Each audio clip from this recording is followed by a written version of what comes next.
그래서부터 23절까지의 말씀입니다. 창세기 39장 19절에서 23절까지의 말씀 제가 봉독해 드리도록 하겠습니다.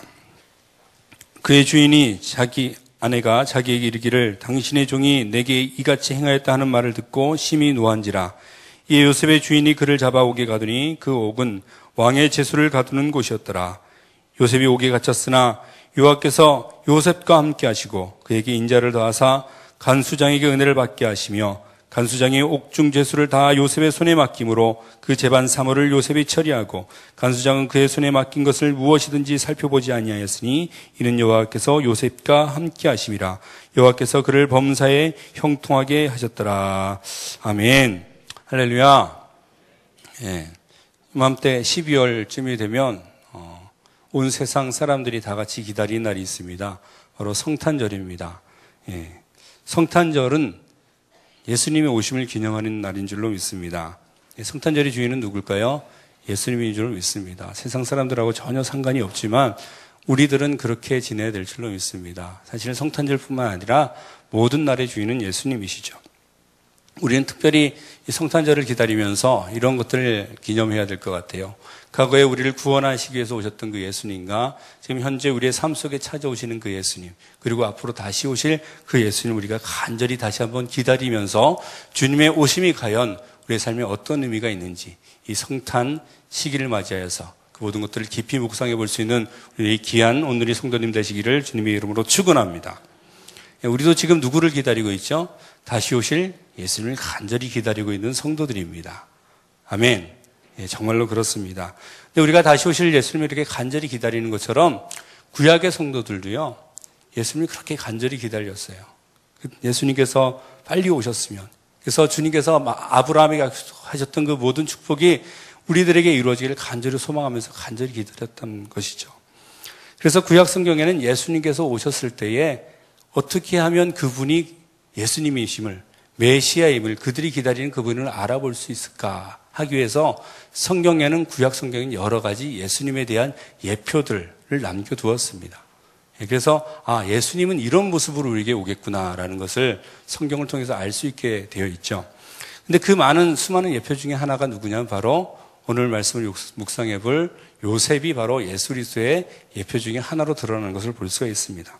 그러나 요셉 자신도 정작 기다렸던 것은 예수 그리스도의 나타나심인 줄로 믿으시길 바랍니다.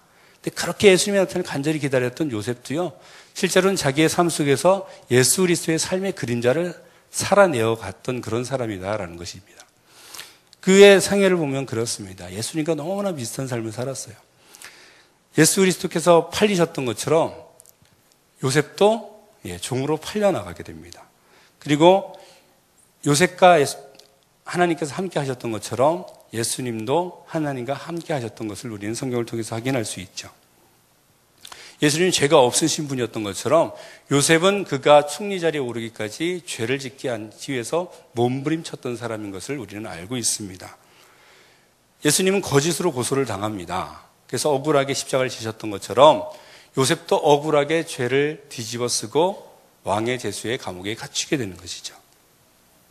무엇보다도 요셉과 예수님의 유사한 점은 무엇이냐면 요셉은 그가 이집트의 총리로 앉게 되면서 그의 백성이었던 그의 가족이었던 이스라엘의 그 구성원들을 구원하셨고 그뿐만 아니라 이집트 백성들도 구원하게 되었다라는 겁니다. 예수 그리스도께서 이 땅에 오시는 목적도 무엇이었습니까? 이스라엘을 구원하고 또 이스라엘뿐만 아니라 이스라엘을 통해서 모든 나라의 백성들을 구원하도록 하는 것이 예수님의 목적인 줄로 믿으시길 바랍니다. 요셉은 이렇게 예수님의 삶의 그림자를 살아갔던 사람이었다라는 것입니다. 그래서 성탄절을 맞이해서 예수 그리스도의 우리 다시 오심을 기다리며 과연 예수 그리스도의 삶의 그림자를 살아갔던 이 요셉이 과연 어떤 삶을 살아갔는가, 그의 삶을 한번 묵상하기를 원합니다. 오늘 본문 39장 23절에 보면 간수장이 그의 손에 맡긴 것은 무엇이든지 살펴보지 아니하였으니 이는 여호와께서 요셉과 함께 하심이라. 여호와께서 그를 범사에 형통하게 하셨더라 라고 이야기하고 있는 것을 볼 수가 있습니다.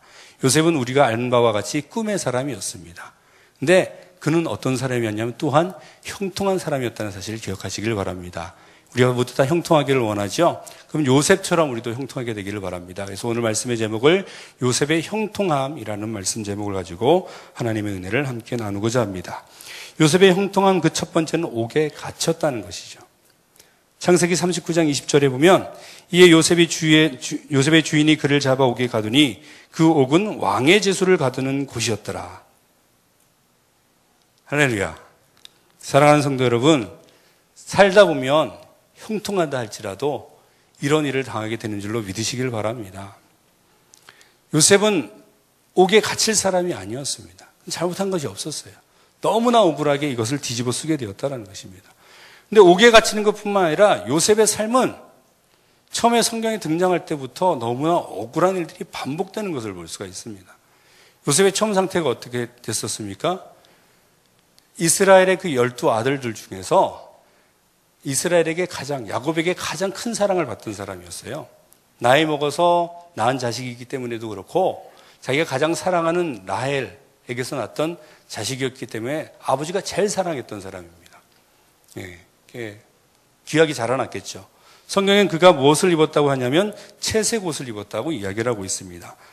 창세기 37장 3절에 보면 요셉은 노년의 어떤 아들이므로 이스라엘이 여러 아들들보다 그를 더 사랑하므로 그를 위하여 채색 옷을 지었더니 라고 이야기를 합니다. 특별 취급받고 있었던 아주 특별한 사람이 누구였습니까? 요셉이었어요. 단지 아버지가 더 사랑했다는 그것밖에 없는데 형들이 그를 죽일 정도로 미워하더라는 겁니다. 그래서 졸지 어떻게 됩니까? 진짜 죽이려고 그러다가 차마 그러지 못하고 팔아넘기게 되었다는 겁니다. 이게 무슨 일입니까? 얼마나 억울해요. 근데 거기서 멈추지 않더라는 거예요, 이 억울함은. 요셉은요, 종으로 팔려가서도 열심히 일했어요. 너무나 성실해가지고. 그래서 종이었던 그 사람이 가정총무가 돼서 주인에게 인정받는 사람이 되었습니다. 그 누구보다도 인정받는 사람이었다는 것이죠. 근데 졸지에 어떤 일이 벌어집니까?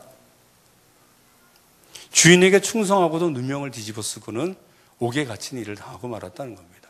욥의 입장으로 우리가 한번 돌아가 보기를 바랍니다. 얼마나 억울하고 열받을까요?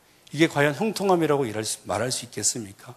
도무지 형통함이라고 말할 수 없는 그런 상황이라는 것입니다. 사실 요셉에게만 일어난 일은 아닌 것 같습니다. 우리가 세상 살아가는 날 동안 수도 없이 많이 이렇게 널려져 있는 것, 만연되어 있는 것이 이러한 억울한 일들인 것 같아요. 핑계 없는 무덤이 없다라는 그런 속담도 있고요. 이제 교도소나 이런 데 형무소 같은 데 가보면 죄가 있어서 들어온 사람이 아무도 없다 그러더라고요. 다 억울하고요. 자기 핑계거리 있고요. 처녀가 애를 낳아도 할 말은 있고요. 유전 무죄, 무전 유죄 뭐 이런 것도 이야기하기도 하고요. 그리고 항상 이렇게 하겠죠. 왜 나만 갖고 그래? 라고 이야기를 합니다. 왜 나만 갖고 그래? 나만 그런 것도 아니잖아. 내가 뭐 어쨌다고? 나한테 이런 이유가 도대체 뭐야? 그러면서 부당함에 우리는 호소하고 나의 정당함을 내세우고자 하는 것이 우리의 모습이다라는 겁니다. 근데 과연 이것이 옳은 모습일까요? 과연 하나님께서 원하시는 모습이 우리가 어떤 처우를 당했을 때 아니요, 저는 그렇지 않습니다라고 변명하는 것이 하나님께서 원하시는 모습이냐는 겁니다. 성경에서 억울한 사람은 가장 1호를 이야기한다면 욥입니다. 욥처럼 억울한 사람이 없죠. 욥은 하나님께 인정받은 의인이었습니다. 하나님께서도 인정하는 의인이었어요. 근데 사탄이 그를 질투했는지 어쨌는지 아무런 이유 없이 갑자기 고난을 다 당하게 된 거예요. 하루아침에 쫄지 다 잃어버립니다. 자식이건 재산이건 아내조차도 자기를 욕하고 있어요. 거기다가 친구들이 자기를 위로하시고 왔는데 위로해 주는 게 아니라 자기 속을 팍팍 긁더라는 것이죠. 욥처럼 억울한 사람이 없습니다. 그래서 억울해가지고 자기 억울함을 막 이야기해요. 친구들 앞에. 난 죄진 것이 없는데도 이렇게 됐어 라고 이야기를 합니다. 근데 하나님께서 그래 네가 정말 그래 이렇게 말씀하신 것 같습니까? 욥기 40장 8절 9절에 보면 이렇게 기록되어 있습니다. 내가 내 공의를 부인하려느냐 내 의를 세우려고 나를 악하다 하겠느냐. 하나님의 음성인 줄로 믿으시길 바랍니다. 욥은 잘못한 게 없어요. 그냥 그렇게 당한 겁니다. 근데 하나님께서 하시는 말씀이 뭡니까? 네가 의롭다고 하려고 나를 악하다고 말하겠느냐. 우리가 나의 의로움을 내세우다가 나의 정당함을 내세우다가 하나님을 나쁜 사람으로 만들어버려요. 나쁜 분으로 만들어버려요. 하나님께서 뭐라 그래도 들은 척도 안 해요. 혹은 그것이 나의 모습이 아닌지. 이에 대한 욥의 대답을 한번 들어보시길 바랍니다. 하나님께서 그를 이래서 의롭다고 이야기하는 겁니다. 욥기 42장 3절에 보면 무지한 말로 이치는 가는 자가 누구니까? 나는 깨닫지도 못한 일을 말하였고 스스로 알 수도 없고 헤아리기도 어려운 일을 말하였나이다.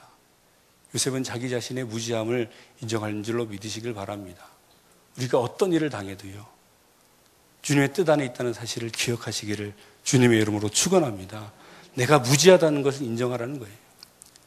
세상에 억울하다 그러면요, 예수님처럼 억울한 사람도 없습니다. 예수님처럼 부당하게 처우를 당한 사람이 없다는 거예요. 예수님은 하나님이십니다. 그분 죄가 하나도 없으세요. 히브리서 4장 15절이 이렇게 증언하고 있습니다. 우리에게 있는 대제사장은 우리의 연약함을 동정하지 못하시리가 아니요 모든 일에 우리와 똑같이 시험을 받으신 이로되 죄는 없으시니라. 죄가 없으시니까요, 우리와 똑같은 취급을 당했대요. 이게 말이 되는 겁니까? 우린 죄투성이잖아요, 사람들은. 그런데 왜 죄가 없으신 예수님께서 우리와 똑같은 처우를 당해야 됩니까? 성경은 이렇게도 말합니다. 예수님은 죄를 알지 못하시는 분이라고요. 고린도후서 5장 21절에 이렇게 이야기하죠. 하나님이 죄를 알지도 못하신 이를 우리를 대신하여 죄로 삼으신 것은 우리로 하여금 그 안에서 하나님의 의가 되게 하려 하심이라. 알지 못한다는 것은 죄가 뭔지 알지 못한다는 것이 아니고요. 내가 어떤 사람 안다 그러는 것은 뭡니까? 그 사람과 어떤 일정한 관계를 맺고 있다는 이야기예요. 예, 그 사람이 있다는 걸 안다는 것을 안다고 이야기하지 않습니다. 예, 내가 누구를 알아 하면 그 사람과 관계를 맺는 걸 이야기하잖아요. 죄를 안다는 것은 무엇이냐면 죄랑 관계를 맺고 있다는 얘기입니다. 주님께서 죄를 알지 못하신다는 건 뭐냐면 죄와 전혀 상관이 없으신 분이라는 거예요. 죄와 상관이 없으신 이가 왜 세상에서 가장 비참한 형벌인 십자가를 지셔야 했겠습니까? 예수님의 마음을 이해하십니까? 예수님의 마음을 헤아려 보셨습니까? 여러분이 당하는 일이, 내가 당하는 일이 뭐가 억울하다고, 뭐가 부당하다고 투덜대고 하나님 앞에 원망하고 있습니까? 생각을 바꾸시기를 바랍니다. 예수님이 그 부당한 일을 당하셔가지고요, 내가 구원을 얻었어요. 나는 마땅히 죽어서 십자가를 지고 지옥에 갈 수밖에 없는 존재였는데 예수님께서 그 부당한 처우를 당했기 때문에 나는 생명을 얻었다는 사실을 기억하시길 바랍니다. 그럼 뭐가 억울합니까? 억울한 거 없잖아요. 우리가 아무리 극심한 부당함을 당한다 할지라도 그때마다 예수님을 기억할 수 있게 되기를 주님의 이름으로 축원합니다.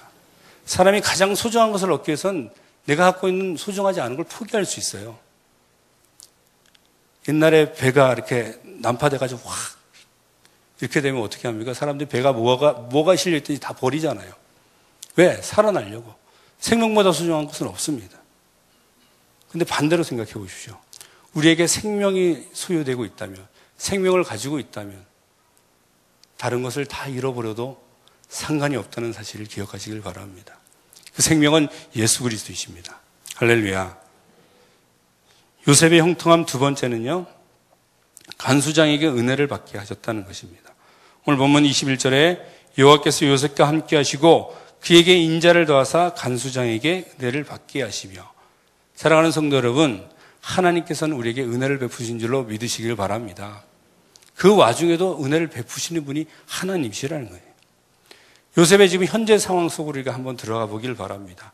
그가 나중에 형통함이 유지돼 가지고 총리가 된 것이 아니라 지금 현재 상황을 우리가 한번 들어가 보기를 원해요. 제가 어렸을 때요, 성경 이야기를 들으면서 요셉이 왕의 감옥에 갇혔다 이 얘기를 듣고는 이런 생각을 했었어요. 야, 요셉은 하나님 말씀 잘 듣고 잘 따라가니까 갇혀도 왕의 감옥에 갇히는구나. 좋은 건 줄 알았어요. 예. 근데 아니더라고요. 창세기 39장 20절에 이렇게 기록되어 있죠.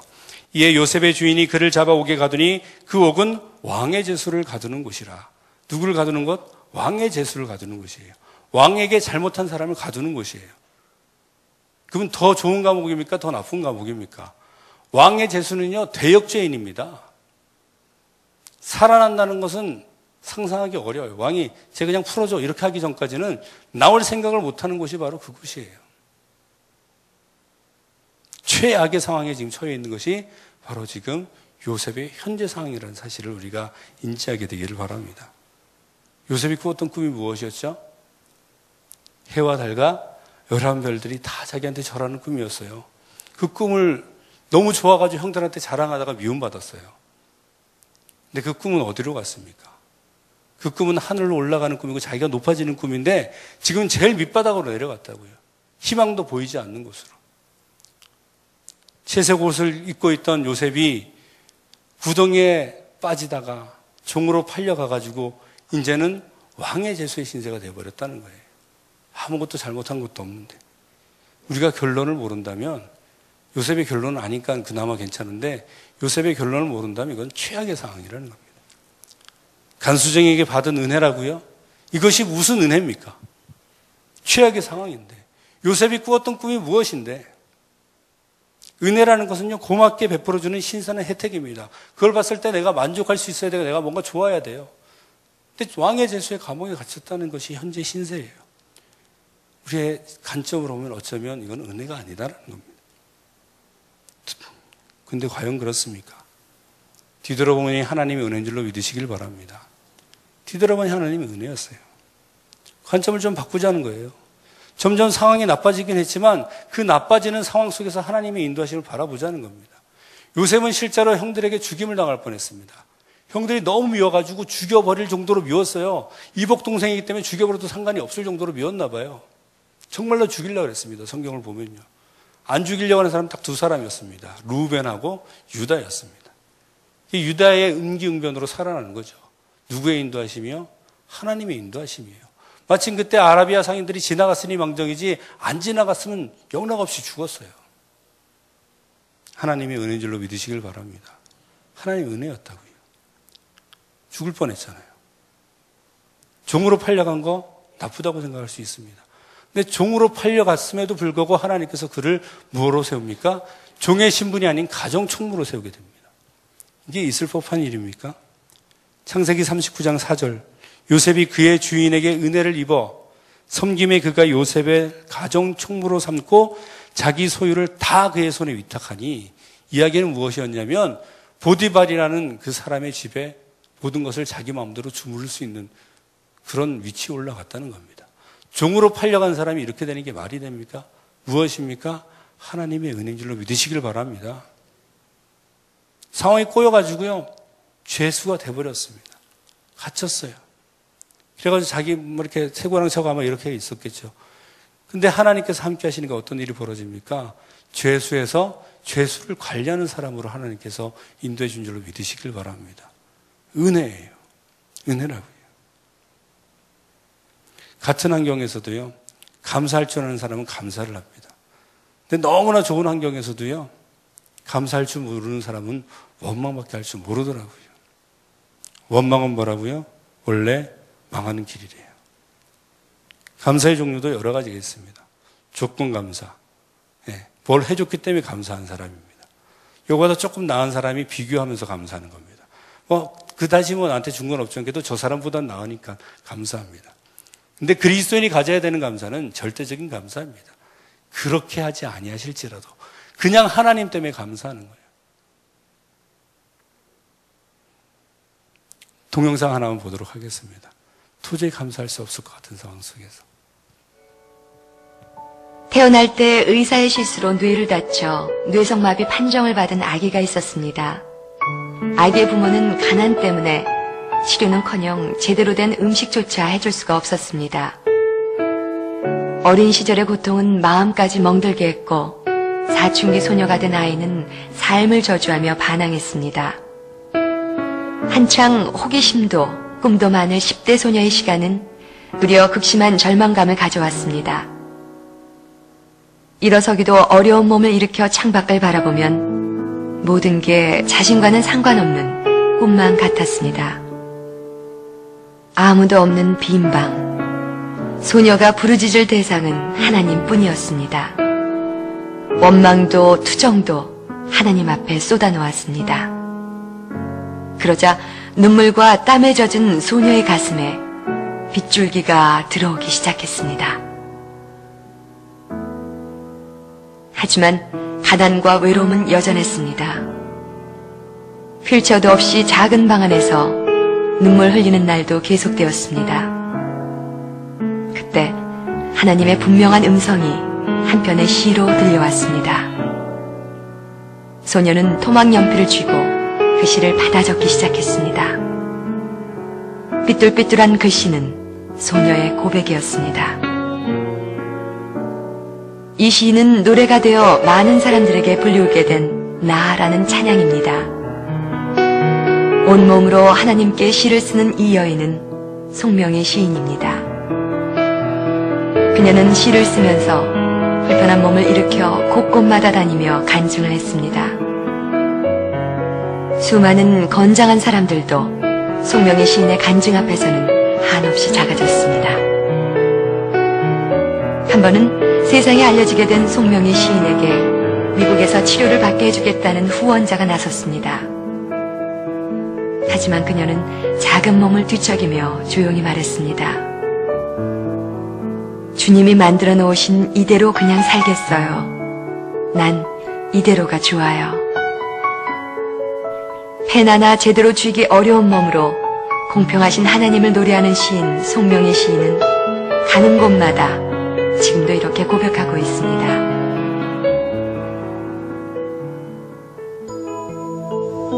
오늘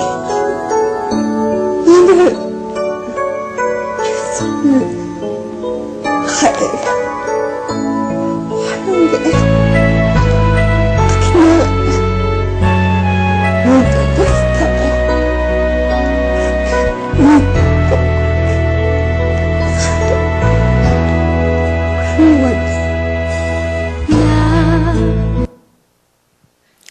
네.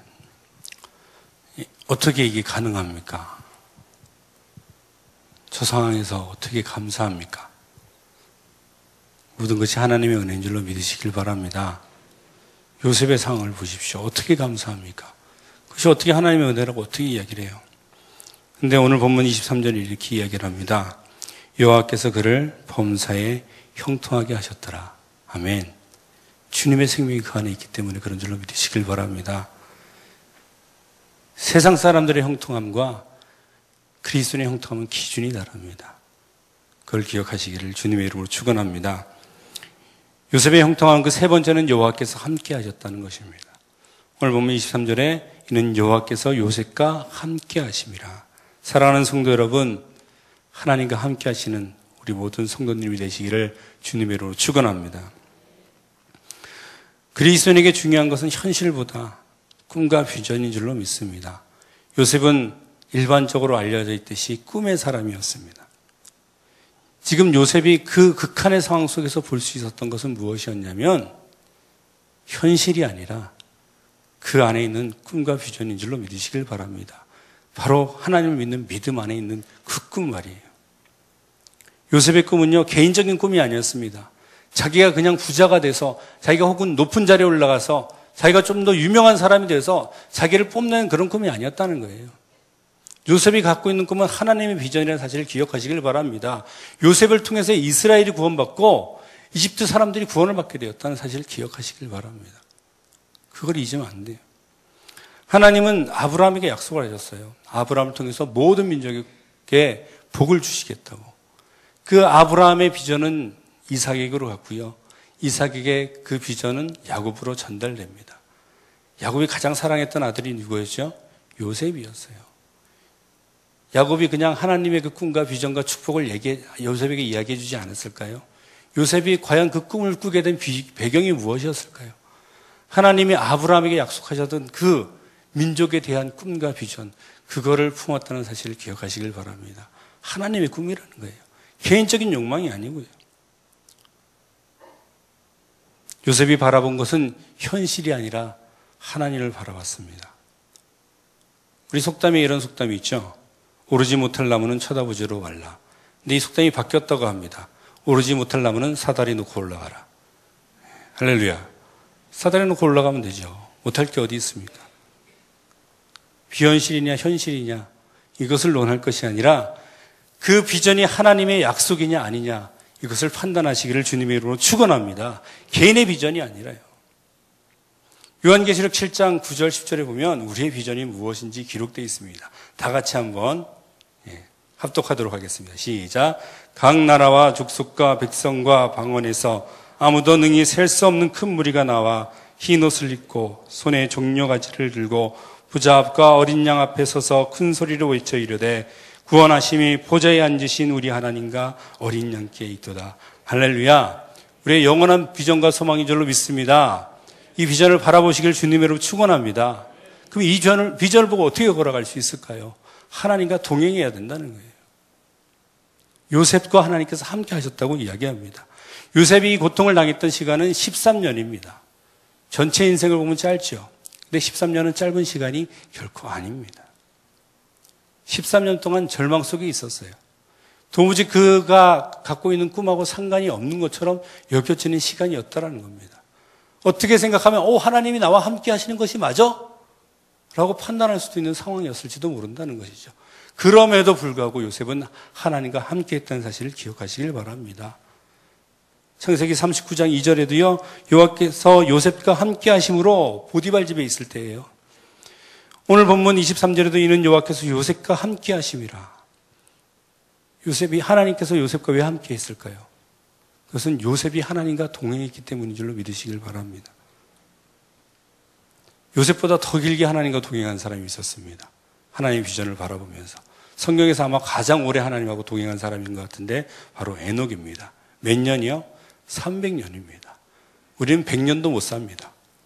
근데 에녹은 아무것도 보이지 않는 상황 속에서 세상 속에 폭력이 난무하는 그 세상 속에서 무려 300년 동안 하나님과 동행했대요. 그때 하나님께서 그를 데려갔다고 이야기합니다. 또 있죠. 노아도 마찬가지입니다. 창세기 6장 9절에 보면 노아는 의인이요 당대의 완전한 자라 그는 하나님과 동행하였으며 라고 기록하고 있습니다. 노아도 최소한 120년 동안 하나님과 동행했다는 사실을 기억하시길 바랍니다. 우리가 예수님 믿는다고 나와서요. 하나님의 비전을 바라본다고 이야기를 해요. 그리고 나의 꿈과 비전을 두고 막 기도를 합니다. 그리고 한 1년 기도하고 2년 기도하고는 하나님한테 하나님 왜 시간이 이렇게 지났는데도 들어주지 않으시는 겁니까? 내 꿈과 비전은 어디로 갔습니까? 에녹은 300년을 기다렸고 노아는 120년을 하나님과 동행하면서 기다렸습니다. 아니 최소한 요셉은 13년이나 기다렸습니다. 우리가 기다린 그 몇 년 때문에 하나님께서 응답하지 않는다고 투덜대지 않게 되기를 바랍니다. 어떤 상황 속에서도 흔들리지 않고 하나님과 동행하는 우리 모든 성도가 되시기를 주님의 이름으로 축원합니다. 중요한 것은 동행하는 방법입니다. 어떻게 동행할 수 있을까요? 말라기 3장 6절 보면 이렇게 기록되어 있어요. 나의 여호와는 변하지 아니하나니. 하나님께서 안 바뀌신대요. 하나님께서 바뀌지 아니하시면 어떻게 해야 될까요?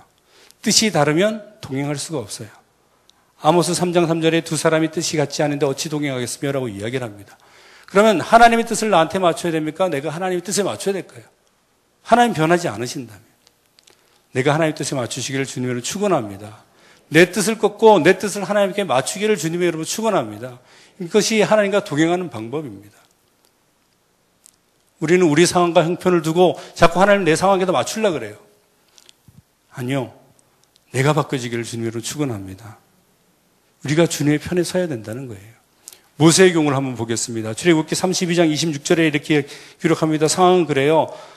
모세가 시내산에 올라서 하나님 대면하는 동안 백성들이 타락하여서 우상을 섬기고 있었습니다. 그때 모세가 내려와서 이렇게 이야기를 하죠. 이에 모세가 진 문에 서서 이르되 누구든지 여호와의 편에 있는 자는 내게로 나오라 하매 레위의 자손이 다 모여 그에게로 가는지라. 할렐루야. 하나님 편에 서시기를 주님으로 축원합니다. 여호수아의 경우도 마찬가지입니다. 만일 여호와를 섬기는 것이 너에게 좋지 않게 보이거든 너희 조상들이 저쪽에서 섬기던 신들이든지 또는 너희가 거주하는 땅에는 아모리 족속의 신들이든지 너희가 섬길 자를 오늘 택하라. 오직 나와 내 집은 여호와를 섬기겠노라. 할렐루야. 세상을 선택하지 마시고 내 욕심을 선택하지 마시고 하나님 편에 서시기를 주님의 이름으로 축원합니다.